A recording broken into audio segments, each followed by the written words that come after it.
everybody, it's me, Myra, at Down Home Money, a simple approach to financial freedom. It's Tuesday. It's my day. Glad to see you guys. Thanks for coming back. Today's topic is one of my favorite, and because I think that we're all searching for something, and I think that we all are searching for the same thing, and most of the time it's just happiness and joy. And I wanted to just come to you today and be totally transparent because we talk a lot about money. That's what this channel is about. It's about, life, real estate, money, financial freedom, building passive income streams. And I think that sometimes that we feel like that once we reach a certain financial goal or a certain place in our success or in our businesses, that we are going to reach happiness. And I just wanted to come to you today to share with you that happiness is internal. And I know a lot of super duper rich people that are really unhappy. And I know some people that just live on minimum wage that are some of the happiest. So I wanted to share that because a lot of people think happiness comes with wealth, and they really do not. Matter of fact, there was a study done, and in the study, what they found was $75,000 is the threshold of happiness, meaning that once you make $75,000, then anything above that, you're not going to necessarily have more happiness. And I thought that was really interesting. It was a study done by Natural Human Behavior. The data from it, they surveyed more than 1.7 million people from 164 countries. So that's a great study. And it's just interesting that they found that aligns with, 75,000 is kind of the threshold for happiness. And, I love my saying back here. I added this today. Happiness is not a destination. It's a way of life. And so I think that it's important that we realize that right on the front end, because I will just share with you my story. So I came from a family that my mom and dad both worked, they worked two jobs to make ends meet. And so they were gone all the time. I pretty much was a child of the 80s and pretty much raised myself. We were called the latchkey kids, Generation X. And I pretty much raised myself because my parents were both working, and then, they were working at night, their second job. So I learned early on that you need to work hard to make ends meet. I mean, that's what I was taught, right? Because your kids are watching your behavior and what you're doing and how you're spending money. They're learning all their behaviors for the future from you. And so anyway, that's what I learned. I just learned I needed to go work hard. And so that's what I did. I wanted to do hair. That was what I wanted to do. So as soon as I graduated high school, I moved to Texas. I went to school to do hair, got my license, and opened a hair salon. I bought an existing hair salon, and just started working super duper hard. And met my husband, Rick, who was a policeman. So we... Luckily, I met someone, because it's really important to have someone that has saving behavior as yourself, especially if you're a big saver. There's nothing worse than marry a big spender and you're frugal and they're spending every penny. So you want your partner to be on board with you. And so we got on board, and by the time I was 33, so it took about 13 years. So this doesn't happen overnight. I hear people say, they were an overnight success. Seriously, the only time success comes before work is in the dictionary. I mean, seriously, we work 12 to 14 hours a day, just trying to, and saving our money just to make ends meet. And I always thought when we reach that number, everybody has a number, and we've gone through numbers and watched my other videos. I'll put them up here. But before you do that, please hit the like button and subscribe. Thank you.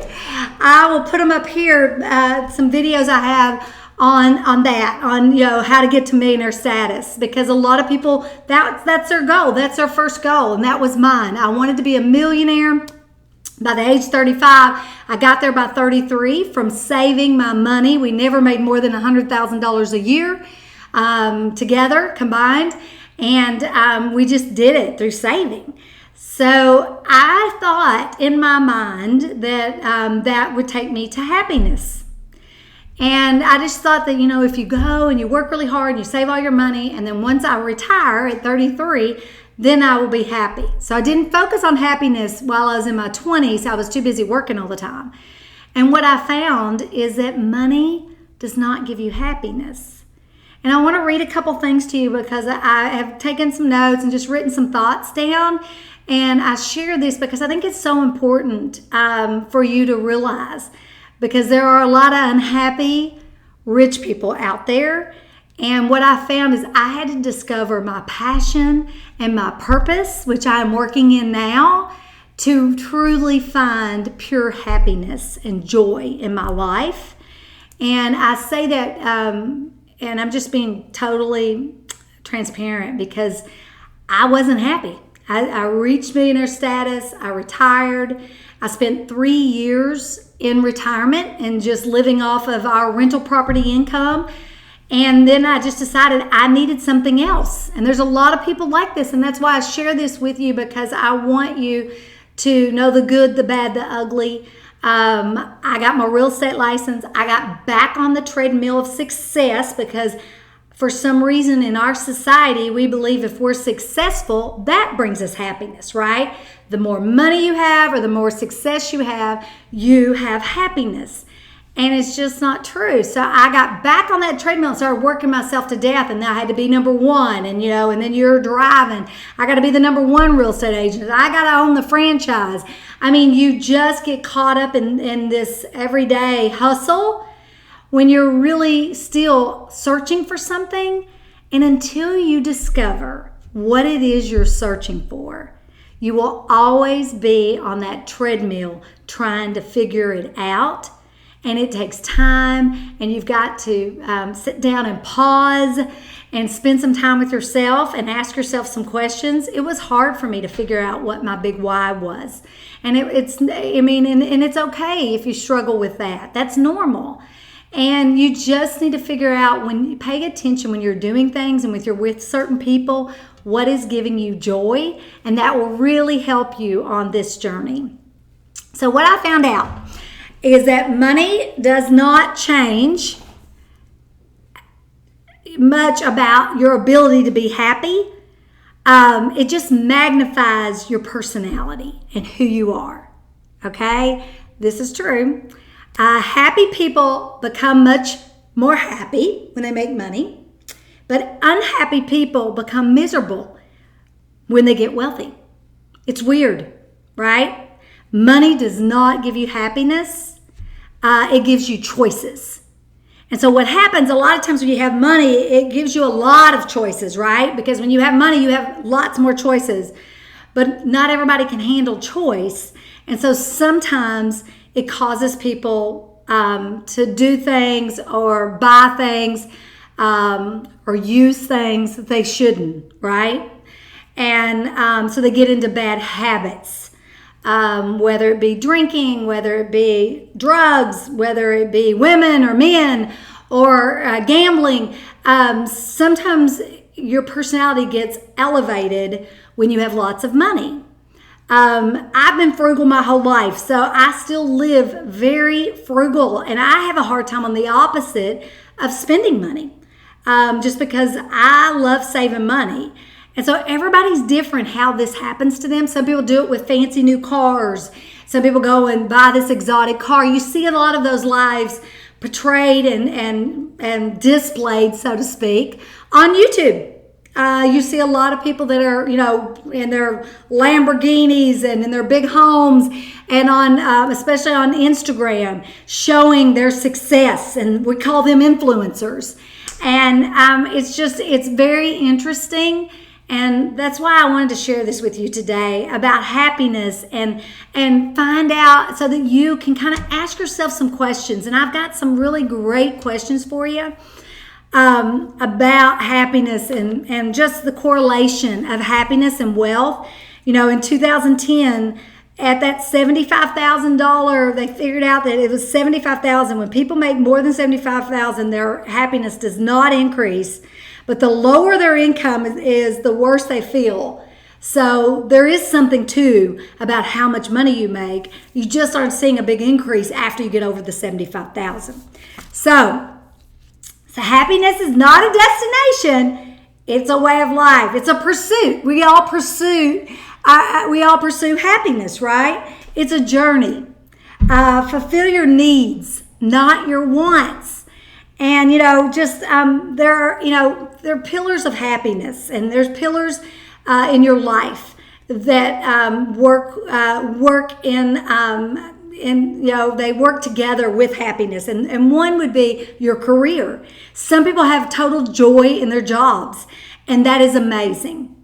And choose a job wisely. Don't choose based on how much money you can make, because you know what? You're going to be in that job a long time. And if you have a passion for what you're doing, your life will be so much better. And your attitude, right? There's a difference in living in abundance and living in scarcity. And when you hate your job and there's so much negative all the time, I can't stand my boss, I hate my job, I hate what I'm doing, then there's a lot of negativity. And we spend more time at work than we do at home. So it's really important that you choose wisely on that. Number 2, your physical health has a lot to do with your happiness. And a lot of people don't want to believe that, but we all know, whether it be your weight or your physical activity, how you feel about yourself when you look in the mirror makes a difference. And we're in control of that. You're in control of what goes into your body. You're in control of the exercise you do.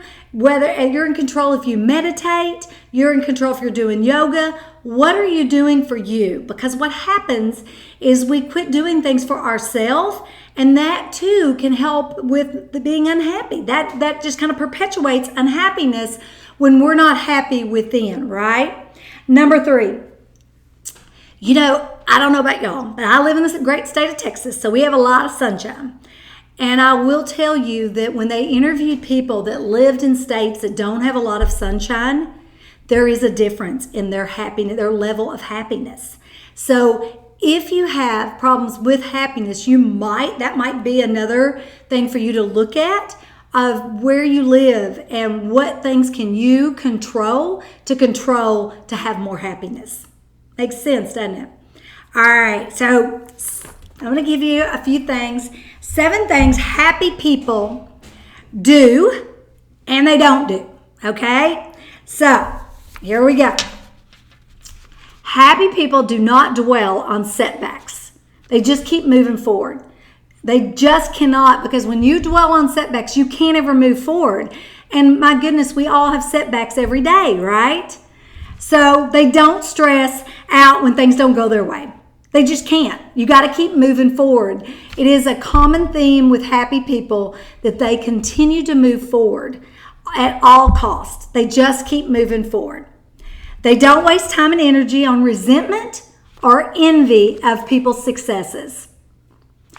They don't catastrophize the complications or glitches they run into in their life. They don't make big deals out of it. You know how some people, their car can break down and you would have thought that their spouse passed away. Some people just cannot control stress, and it's just they blow it so far out of proportion when sometimes it's just the simplest things that can be done to change that and to fix that, right? They don't waste time trying to force a perfect life. There is no perfect. Get over it. There is no perfect life. So we've got to realize that there are going to be imperfections in this life, and there's going to be things that's going to happen to us. So the sooner you just embrace it, embrace the suck, they say, embrace it, you will be happier and you'll move forward. They don't spend as much time worrying about their own problems as they spend engaged in healthy interaction with others. They would rather focus on other people and other people's concerns and needs. So here's some things happy people absolutely choose to do. They focus on what is going right in their life. I will tell you, I am an affirmations person, so every morning I do affirmations. I think they're so important to start your day out right. And I was listening to something earlier today on a podcast that said that in the mornings you should get up and you should turn your music on and you should dance around your house. That energy is contagious. The energy of just movement. So I'm going to start doing that every morning. So my husband will think I'm absolutely crazy, but okay. They give the brain time to reset every day. So they either do meditation or just take a pause in every day to just sit still in the calmness. They debunk negative thoughts. And, when you have so many negative thoughts going on, you've got to just stop the insanity. Negativity breeds negativity, and you've got to get it stopped. They create a strong social support network. I think that is crucial. Having the right people in your circle is a game changer for you. You need people, positive people that bring positive environment and happiness in your little circle, the people you can count on. They focus on belonging to something, whether it is a group, a team. They belong to maybe their church, or a girls group, a Bible study. They belong to things where they can make a difference. They take part in give and take with others to cement relationships and embrace well-being. These are just some of the things. I read this and I thought, wow, that is really good stuff to share. What they're doing to promote happiness in their lives. I will tell you, I know a lot of people that have a lot of money that are not happy. And some of it is because they're so busy chasing that next level. And that's why I wanted to share this with you, because I got caught up in that. And I wanted to just share that, you can get so caught up in chasing that next level of success that you just aren't happy. And you lose your purpose. And why are you doing this? So anyway, I just wanted to share some of this with you. I think it's so important. Happiness is yours to fulfill. Clarity on what you want and your purpose will help that. Successful people let me say this. Successful people aren't happy. Happy people are successful. Remember that. So you can be both, but choose to be happy person to be successful, right? We owe it to ourselves to understand the fundamentals of money so that we can reclaim our lives from the rule of money. We so rarely view it and how we live with money. Money touches the core of our lives. Currency is our flow. It is our flow, our money flow. And it is so important. Money gives us choices. But again, it's not how much money you make. It's what you do with it. And it's how much money you keep. And we share that all the time. I appreciate you guys. Thanks for coming back. I'll see you next Tuesday. Don't forget to subscribe, give us a thumbs up, and hit that bell.